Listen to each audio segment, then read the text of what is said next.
Hindi na nga mapipigilan ni Carlos na unti-unti nang nangangamoy ang baho niya dahil na rin sa mga iilang bagay na pinapakita niya at nalalantad na ang totoo dahil marami nang nakakakita. Ang isa na rito yung pagpunta niya sa naturang kulungan ni Moira.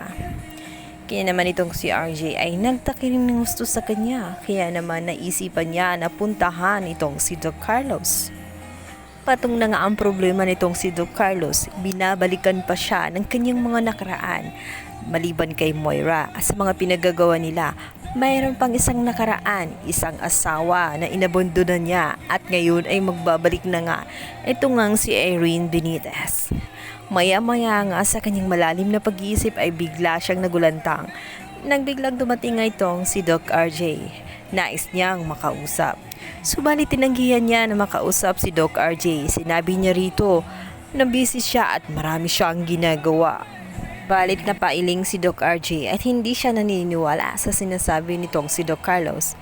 Sinabi niya rito na busy ka, ngunit paano nangyaring mayroon kang oras para makipagkita dito kay Moira?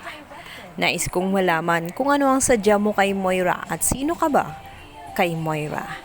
Alam na ni Carlos na susugurin nga siya ni RJ dahil nabalaan siya ng kanyang anak na si Zoe na maaring anytime ay pupuntahan siya ni Giselle or ni RJ dahil meron ngang nakapagsumbong at may tauhan nga itong si Giselle sa loob ng kulungan kaya at nakita siya doon at nakumpirma. Kaya naman alam na ni Doc Carlos kung anong alibay ang sasabihin niya sa oras nga na makita ang pagmumukha ni RJ. Agad na sinabi ni Doc Carlos na pinuntahan lang umano niya si Moira dahil sa galit niya nung malaman niya na siya pala ang nag-utos upang pasukin ang kanyang bahay na siyang naging dahilan kung bakit nagkaroon ng trauma itong kanyang asawang si Lynette. Nais lang niya ilabas ang galit niya dito kay Moira. Ngunit hindi kumbinsido nga itong si RJ. Sinabi niya kay Carlos na siguraduhin lang niya na yun talaga ang tunay na dahilan.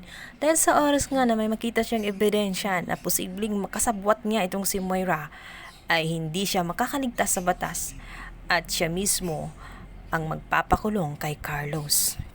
Kabilang banda, hindi mabalagay si Irene Benitez nang bigla na lang siyang bagsakan nitong si Doc Carlos.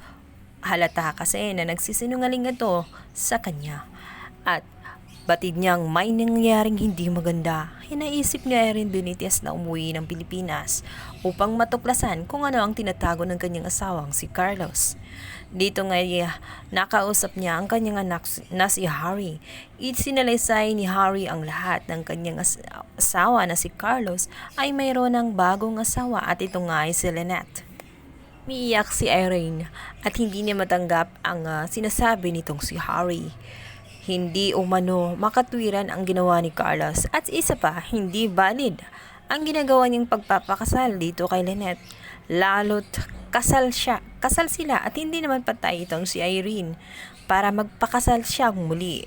Walang nangyayaring annulment kaya bagay na kailangan malaman ni Lynette ang katotohanan at gusto niya itong makita at makausap ng personal upang masabi sa kanya ang lahat-lahat. Itanong gawing pagsisib ni Carlos sa relasyon nila nitong si Lynette ay talagang tadhana na nga ang naghahanap na tuluyan silang paghiwalayin dahil na rin sa pagdating ng kanyang mga nakaraan. Ang kasalanan niya at ang karma niya ay umayakap na sa kanya.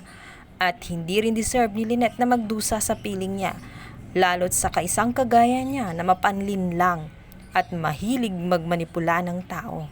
Totoo kaya ang hiling ni Diyosa?